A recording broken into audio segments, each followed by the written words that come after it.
taubat. Kangjeng Nabi Adam Gusti aya kahoyong. Rabbana dzalamna anfusana wa illam taghfir wa tarhamna lanakunanna minal khasirin.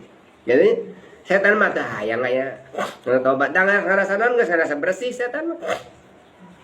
Kangjeng Nabi Adam kain kabangjaan sama kangjeng Nabi Adam aya kahoyong naon kana taubat. Ya Gusti abdi teh ditampi taubatna teh. Ratusan tahun kangjeng Nabi Adam taubat teh. Tah, urang ge geus kolat aya hayang mah kedah aya. Kumaha Gusti? Abdi jalmi seueur dosa Gusti. Hayang ibadah tapi teu bisa abdi teh ibadah. Pasian tulung Gusti. Aya kahoyong ngazam. Abdi teh ngazam teh aya kahoyong ngazam mimiti ayeuna mah abdi rek mukakeun rek ngalaksanakeun ibadah. Rek meuli mukena anu anyar.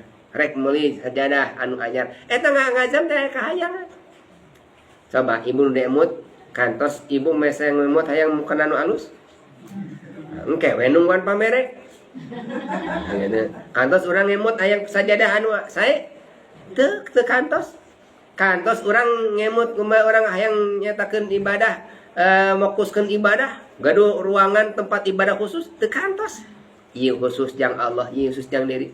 Kantos kadituna urang nyediakeun tanah jang diri urang ku anjeun. Nya. Panoan jang batur we, jang ahli waris urang tanah teh.